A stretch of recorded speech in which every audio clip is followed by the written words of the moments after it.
আমার সাথে ফিলিস্তিনের রাষ্ট্রদূত এখানে দেখা করেছিল, দেখা করে বলল যে আমরা যদি আরব বিশ্বে একজন শেখ হাসিনা পেতাম তাহলে আজকে গাজায় হত্যাযোগ্য হতো না। দর্শক শুভেচ্ছা নেবেন এমআইবি টেলিভিশনের পক্ষ থেকে। এখনকার যে প্রতিবেদন, সেই প্রতিবেদনটি বাংলাদেশের জাতীয় দৈনিক কালবেলার। তাদের যে শিরোনাম, সেই শিরোনামটি হচ্ছে মধ্যপ্রাচ্যে যদি শেখ হাসিনার মতো নেত্রী থাকতো তাহলে গাজায় এমন পরিস্থিতি হতো না, এটি ছিল শিরোনাম।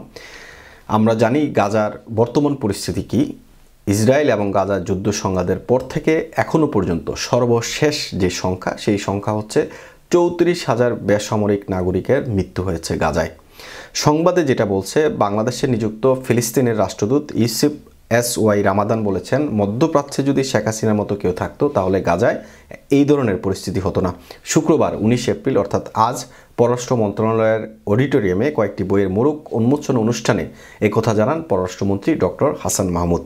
পররাষ্ট্রমন্ত্রী বলেন, ফিলিস্তিনের রাষ্ট্রদূত আমার সঙ্গে দেখা করে বলেছেন, আমরা যদি আরব বিশ্বে একজন শেখ হাসিনা পেতাম তাহলে গাজায় যুদ্ধ হতো না। তিনি বলেন, শেখ হাসিনা আন্তর্জাতিক যে কোনো অনুষ্ঠানে গেলে তিনি থাকেন সেখানকার মধ্যমণি। শেখ হাসিনার মতো নেতৃত্ব সারা বিশ্বে বিরল। শেখ হাসিনা শুধু বাংলাদেশের নেতা নন, এখন বিশ্ব নেতায় রূপান্তরিত হয়েছেন। বিদেশি নেতারা তার প্রশংসা করে চলেছেন। হাসান মাহমুদ আরও বলেন, যুক্তরাজ্যের প্রধানমন্ত্রী ঋষি সুনাক শেখ হাসিনাকে বলেছেন, আপনি শুধু আমারই নয়, আমার পরিবারেরও অনুপ্রেরণা। ফিলিস্তিনের রাষ্ট্রদূত আমার সঙ্গে দেখা করে বলেছে, আমরা যদি আরব বিশ্বে একজন শেখ হাসিনা পেতাম তাহলে আজ গাজায় যুদ্ধ হতো না। বিএনপি চেয়ারপারসন খালেদা জিয়া পয়লা বৈশাখ পালনে বাধা দিয়েছিলেন। প্রধানমন্ত্রী শেখ হাসিনার কারণে আজ দেশে পয়লা বৈশাখ পালন হচ্ছে। অনুষ্ঠানে বঙ্গবন্ধুর অসমাপ্ত আত্মজীবনী ও কারাগারের রোজ নামছার অহমিয়া ভাষায় রূপান্তরিত সংস্করণ, আসামের কবি ও গবেষক ডক্টর রীতা চৌধুরী রচিত মুক্তিযুদ্ধ ভিত্তিক 0 আওয়ার 21শে পদকপ্রাপ্ত সাংবাদিক জাফর ওয়াজেদ রচিত ভুবনজোড়া শেখ হাসিনার আসনখানি গ্রন্থ উন্মোচন করা হয়েছে ওই অনুষ্ঠানে।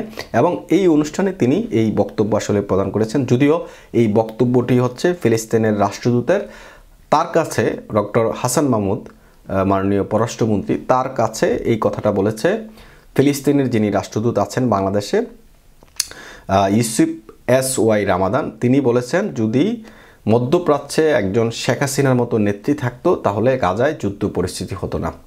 তো আমরা জানি যে শেখ হাসিনা গত 5 টার্ম ধরে, অর্থাৎ পরপর 5 বার তিনি ক্ষমতায় আদিষ্ট আছেন, ক্ষমতায় আছেন। এবং বাংলাদেশের যে সার্বিক পরিস্থিতি এখন, সেই পরিস্থিতি তিনি কিভাবে মোকাবেলা করছেন, বিশ্ব অর্থনৈতিক মন্দার বাজারে তিনি তার অগ্রণী ভূমিকা তিনি কিভাবে পালন করছেন।